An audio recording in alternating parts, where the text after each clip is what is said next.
if you look at the world and what's going on in the world, there's a lot of pressure, it seems like, in the world. And a lot of people are worried about what they're going to do. You look at a lot of the students, and I look at things like all the Occupy Wall Street and all these movements that are going on. And you see a lot of people scared and concerned about their future. And I find that actually kind of interesting, because I'm kind of a libertarian at heart, where I just take charge of my own life, and I just try and make things happen all the time. And I think entrepreneurship falls into that category, where we're all really kind of entrepreneurs, even if we go work for somebody else. I was actually talking to my staff about this morning, that we're all entrepreneurs. It's just if you go work for somebody else, you have one customer, that's your boss, and you've contracted with him for an entire year period of time to work for him. And you could, I guess, technically lose that customer at any time, or lose your job at any time.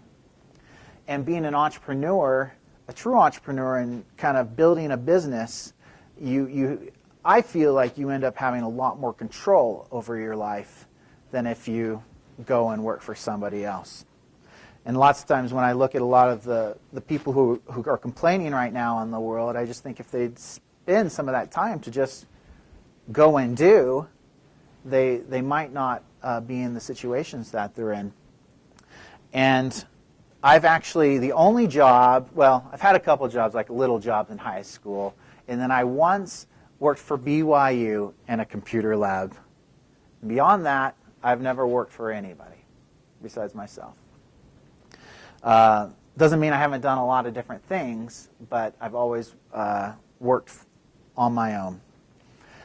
Quickly, I'm going to walk through just a little bit of my history, and I want to do this quickly so that then we can get into some more interesting things. But just so you can kind of know a little bit about my background and kind of where I'm coming from. And feel free to actually ask any questions as we're talking, because I like to be fairly open in the conversations. But I want to walk through quickly my history, and then I want to walk through kind of the 12 steps that you can go down to be an entrepreneur. So instead of being kind of the 12 steps of not being an alcoholic, will be the 12 steps of becoming an entrepreneur. So I came here to BYU. I was exactly where you guys are sitting in these classes, and I was working at a computer lab, and I decided I needed to make a little bit more money. And one thing I know is that I'm willing to pay myself a lot more money than my employers are willing to pay me, if that makes sense, right? Employers, when they have somebody and they feel like they're paying out a lot of money, all they're thinking is, man, can I get somebody cheaper to do the same thing? And no matter how much money you're ever making yourself, you only think, how can I make more money, right? I'm excited to try and pay myself $1 million or more dollars a year, where no employer wants to pay anybody $1 million a year.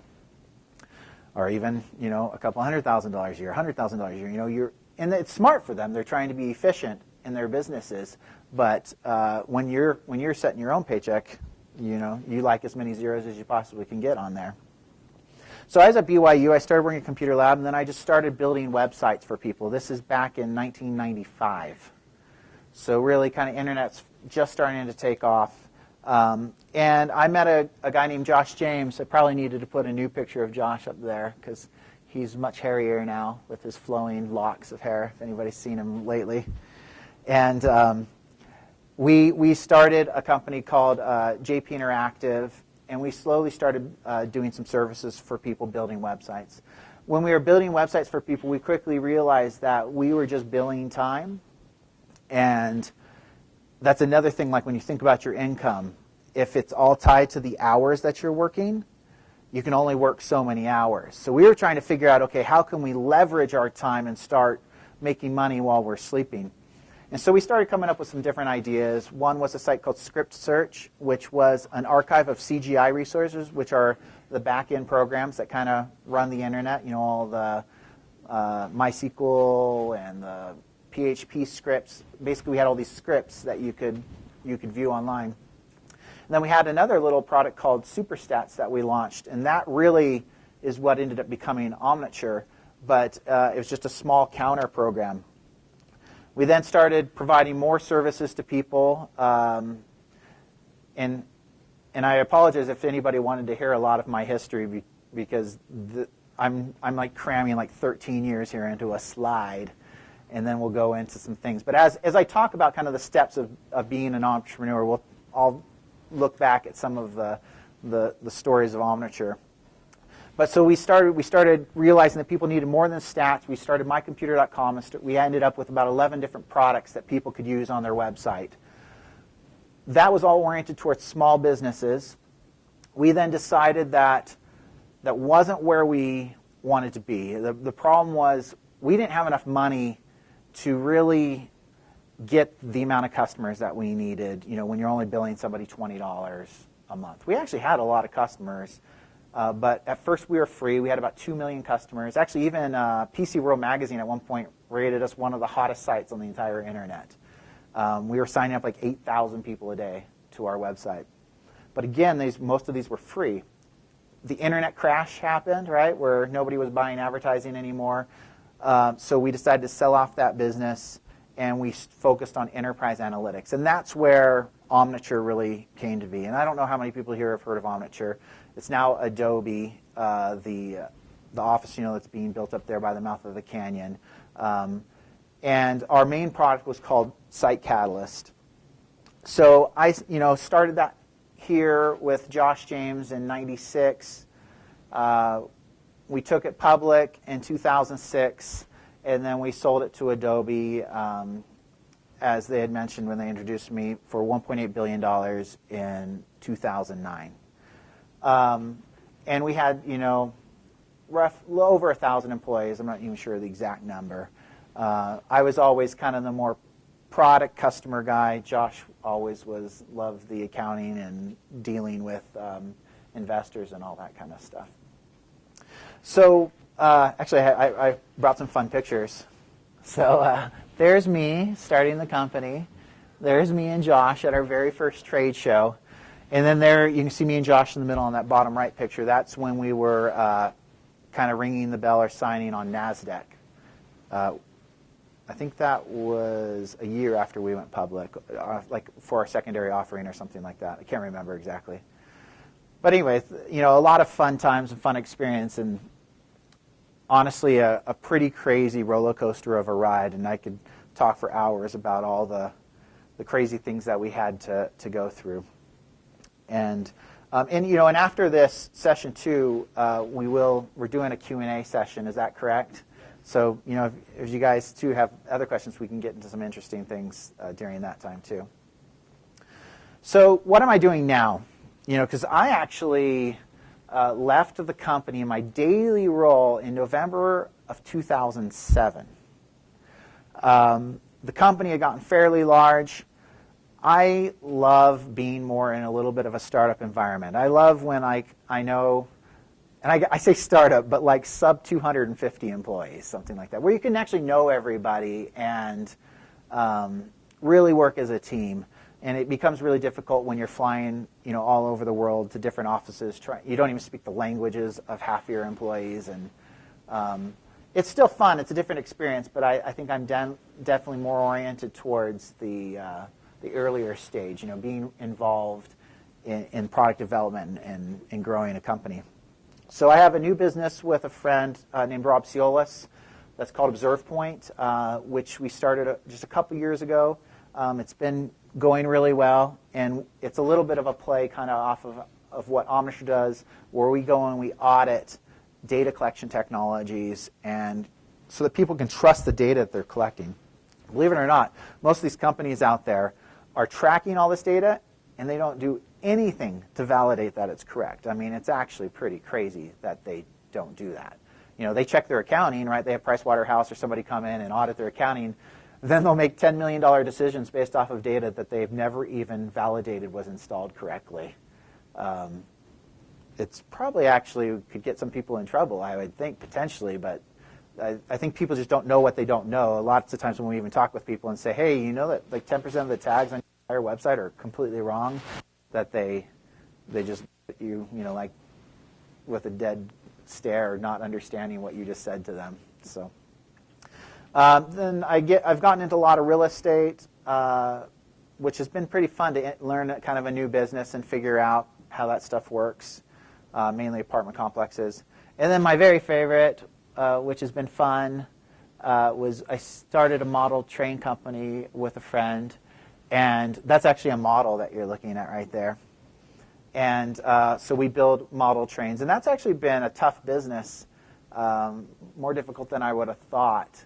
I'd never done a product company, and so after doing software, you can't touch software. It's just kind of just there.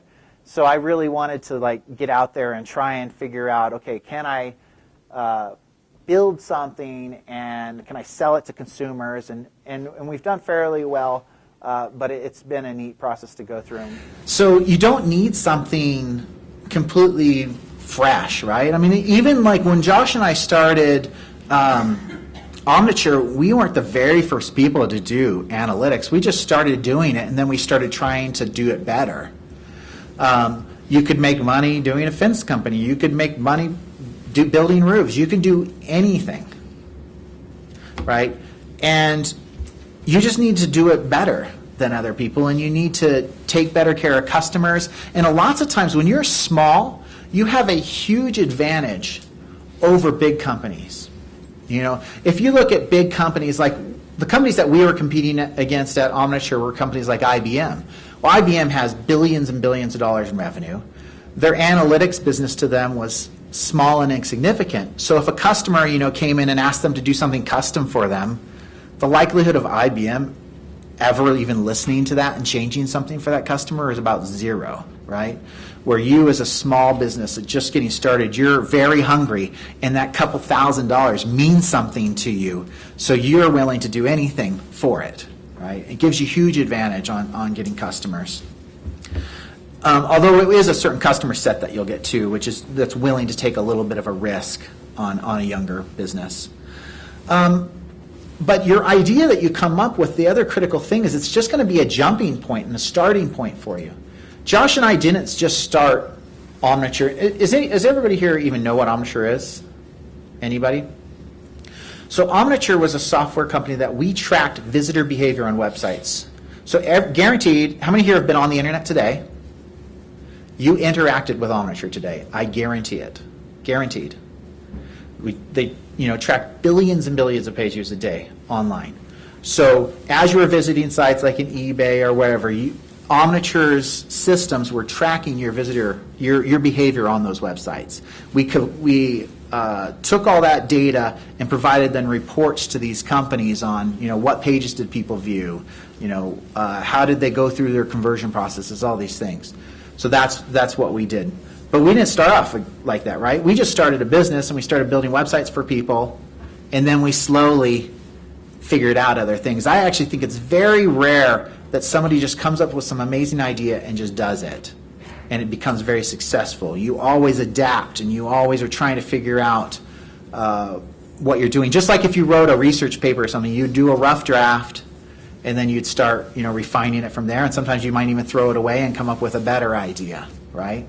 Same concept. But I think the key thing is that you don't have to invent, the cure of cancer. It's great if you do, because that's going to make you a lot of money.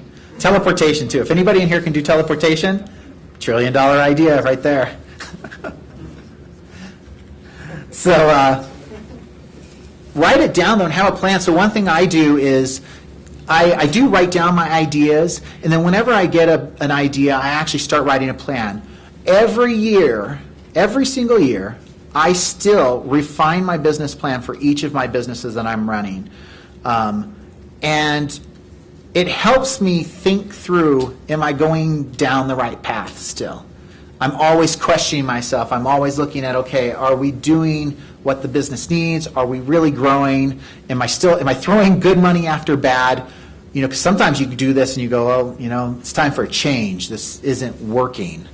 And it helps the people in your company also be on the same page as you, right? And know where you're trying to take the company, and gives you an opportunity to get their input.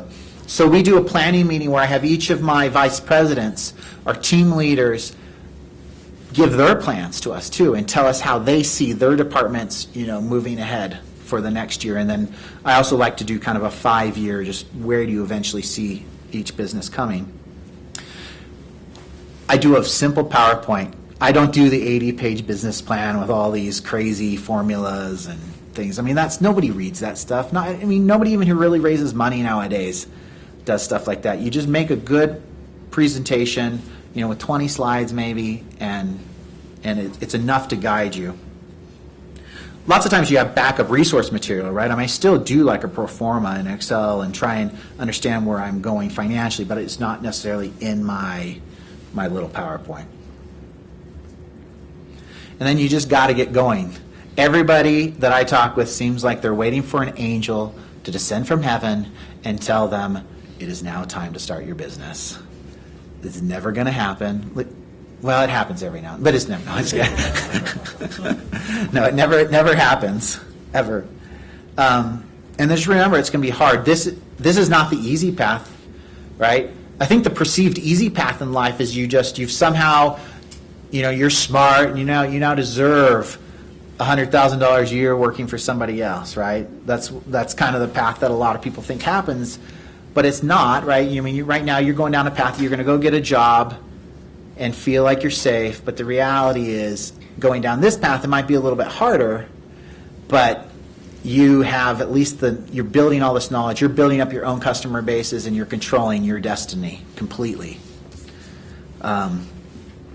You do need a supportive family. If your spouse absolutely needs like medical coverage and a few things like that, because your first few years of business, you aren't going to have a lot of these things.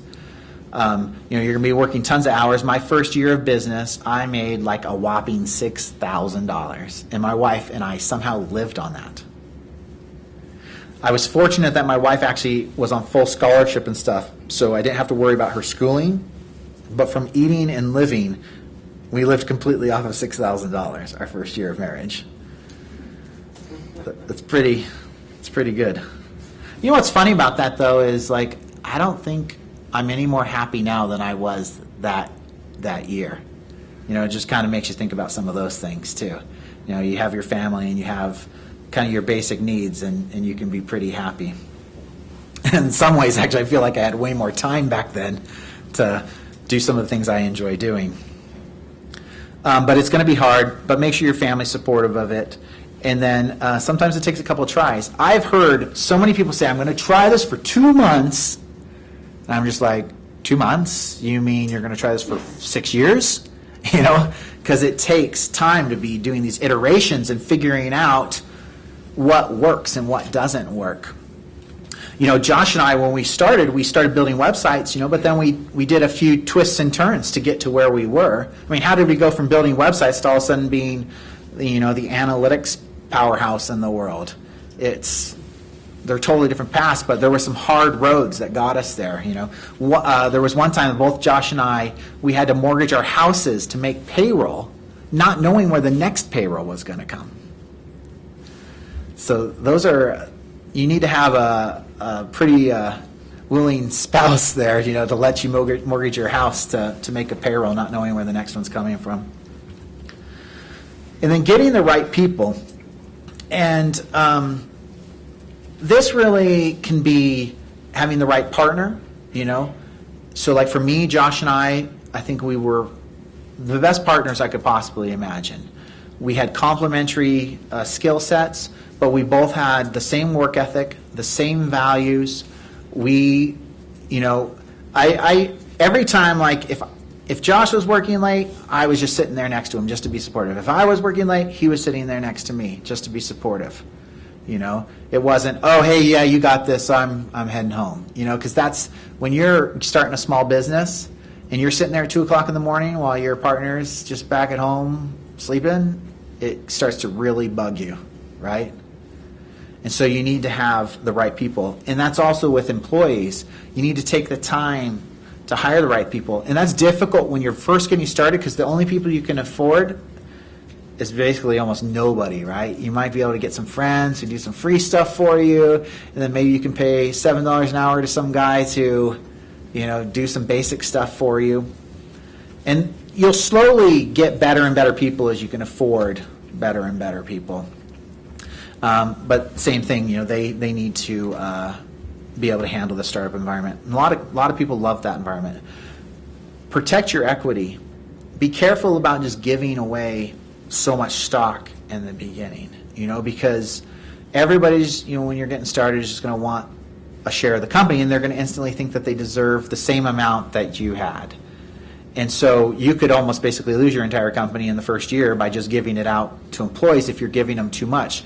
You don't want to give a third of the company to some guy, and then 2 months later you find out that he's totally the wrong guy, and you're like, what do I do?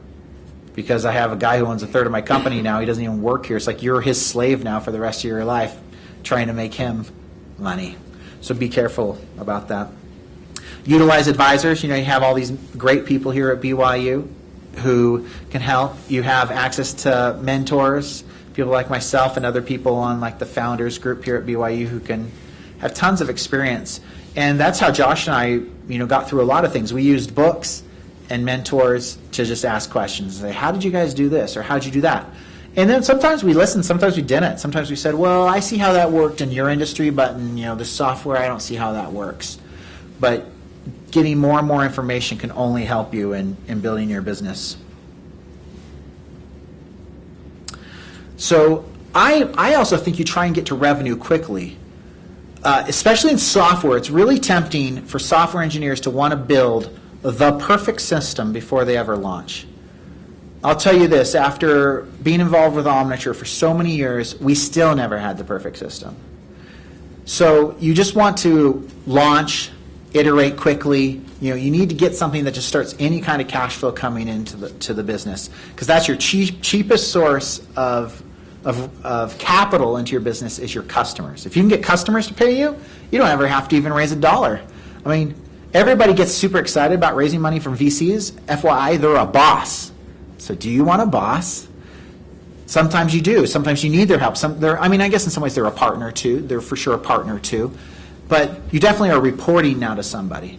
If you could build a business and instantly be cash flowing hundreds of thousands of dollars in revenue, you wouldn't have to just take anybody's money, right? You could actually still potentially raise money, but do it very smart and raise from the right person who can really bring a lot of value to your company at a great valuation, right? So if you can get revenue coming in, revenue solves all problems, right? Lots of times when everybody, like in a company, they'll be like, oh, if we just had this in the product, it would solve all our problems. I'm always like, no, money solves the problem because we can bring it in and then gives us enough runway to fix whatever software problem you're wanting to wait for launch for. Because if you wait too long, you're bankrupt and nobody can get a paycheck. So I look at us. We started a web analytics company from an interactive agency, right? So that was kind of a stepping stone to get there. And really that interactive agency is what funded Omniture for us. Gotta watch your expenses. Expenses can kill you. And lots of times your employees, they'll want to buy the best brand new thing that they could possibly find. Say they're looking for a new printer, and they're going to convince you that the only printer that's a viable option for you is this super high-end one that's $100,000, and you're like, why can't we use a 2-year-old printer to do the same thing? You have to watch your expenses, because when you're a small business, you do not have money, and you aren't the government, so you can't just start printing money, right? So, and nobody's going to give it to you. So you just have to figure it out. So don't overbuild. Don't sign like long-term lease agreements and things like that. I've seen a lot of companies come in and they're so confident that they're going to be huge. They come in and lease an office space that's 4 times the size of what they currently need, and it basically bankrupts them. You're like, why didn't you just go in somewhere, smash into a small office, go on a month-to-month lease so that you can slowly grow as you get more and more customers. And just watch that debt, because debt can kill you if you take on debt. I've seen a lot of companies where they'll do like some bridge financing or get a whole bunch of debt because they didn't like the valuation that they were getting, and all of a sudden they can't raise more money in the future because the new guy who wants to invest money, he doesn't want to just pay off all this debt. He wants to put money in and have it go into building the business, not paying off what already was done. So listen to your customers. One thing about listening to customers, you need to listen to customers because they'll tell you new ideas and where you should be going in your business, but be careful because lots of times they aren't super visionary, right?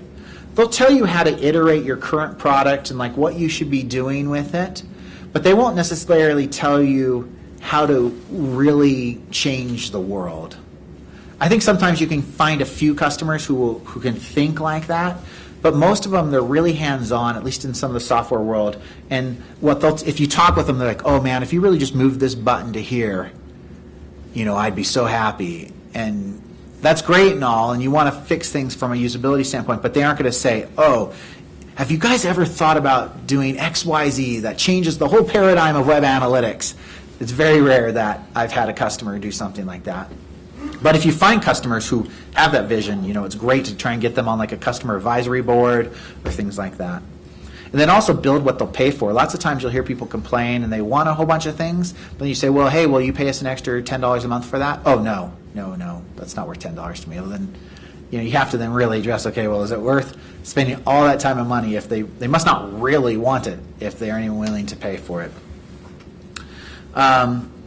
And then also, I put translate what they really want. And what I mean by that is all the time I'd have a customer tell me, I need a bicycle. And you're like, I'm speaking figuratively, honestly. They didn't want a bicycle. But, I need a bicycle. And I'd be like, a bicycle? That makes no sense. What do you want a bicycle for? And I'd have to really dig in. And they go, oh, because I want to go to Salt Lake. And you go, oh, you want to go to Salt Lake? Well, why don't you take my car? Right? They tell you, I found that customers tend to tell you how they think you should solve their problem instead of telling you what their problem really is, so that you can then tell them the best way to solve that. Because lots of times your expertise is so much greater, their minds haven't been able to comprehend how to solve the problem the best, especially in the technology field. And then focus on the right thing was the final thing I had on here. And that's, if you look at like us, where we built websites and then we transformed and we started looking at different opportunities, lack of focus can be very dangerous in a business, and entrepreneurs are notorious for having like 10 things going on, and they never get anywhere because they have too many things that they're trying to do. And so it's okay to be looking at different opportunities if you think that what you're doing isn't the right thing. So like for us, we were building websites and we just weren't really happy with how that was going. So we were starting to try these different businesses. But once we found one that we really liked, we just stopped building websites and focused completely on it. And what's interesting is then that was mycomputer.com, and once we found out that wasn't even really what we liked, we liked this little subset of our business, which was enterprise analytics, we sold that and focused completely on enterprise analytics. And that's finally, like 6 years into our business, when we just literally just started growing like crazy and like doubling revenue every single year. And it was actually a pretty amazing thing to see. So culture is also really important to protect in your business. Lots of times, you get certain companies and customers who want to work with you because of a culture that you create.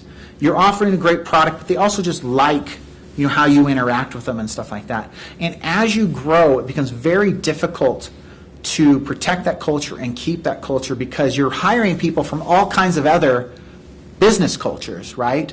And so people who come from, like in our case, from Oracle act completely different than people who come from Microsoft or people who come from Apple or wherever they happen to come from. And so you have to educate them on how you want your business culture to be.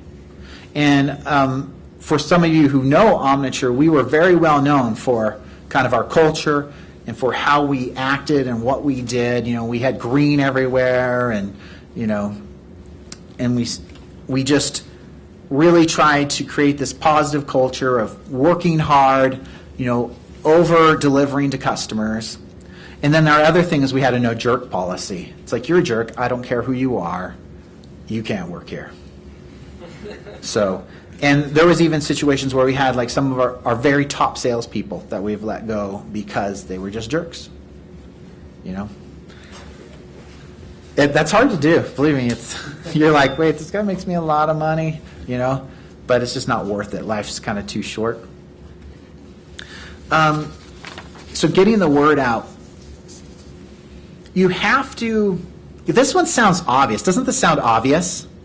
But now that I'll give you guys a few scenarios, and you'll start to hear other entrepreneurs around here in like the business school talk about their ideas, and you go like, oh wait, you guys are so funny because you don't talk about it. Like people, I find these small businesses, like guys will come to me at the business school and they'll like want me to sign an NDA, and they won't talk about anything about their business until you do these things. It's like they're hiding it because they're so worried like somebody's going to grab their idea and take off with it. But if you don't just openly, don't share your secret sauce, but talk about your business. Get people excited about your business. Start getting people on board with your business. Because if you don't talk about it, there's another 15 people that were inspired with the same idea the same day, and all of them are moving forward. So you need to get as many people as you possibly can on board of your ship as fast as you can, right? And so you want to go out of your way. You want to start building relationships. You want to start talking with people. You want to get people excited about your business, because the more people who know about it, the more potential customers. And again, if there's somebody super secret, yeah, don't tell them that. But I've found a lot of people who won't even tell you what they're doing at all. Like nothing, like not even the industry before like you sign an NDA, and you're just like, I don't know what you guys, I sit there go, I don't need anything from you, sir. Why would I sign anything with you? Just, if you want to sell me, sell me. Tell me what you're trying to sell, but I'm not interested. The other thing, build relationships. Everybody's somebody. Always treat everybody with respect. That person who's serving you in the restaurant, who knows? That might be your next investor's son, right? And hopefully when you run into the house and you were talking to that investor and you had just left no tip and said, you're a jerk on his waiter thing, the likelihood of you getting that investment is about zero. Obviously using social networking, paid marketing, however you need to do it, set up your budgets, just start screaming from the rooftops about your business.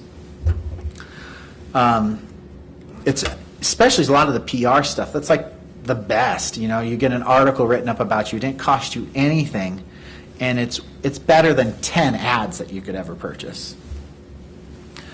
So the other thing is just communicating. And what time are we supposed to end? Sorry. 10 till. Okay. It's communicating. Really talk with your people. They want your acceptance as their kind of leader in that business. And it's important for you to make sure that they understand that you do value them. And how you do that is communicating with them and talking with them, and, walking in their offices and making sure, saying, you know what, I loved that ad that you did last month. That was a great ad. And, hey, how do you think things are going in the company? Just all these things, communicating with your employees, because those employees know more about your business than you do lots of times, because they're down in the trenches talking with customers. And there's so many CEOs and executives that sit up in their white tower just thinking that the business is, invincible.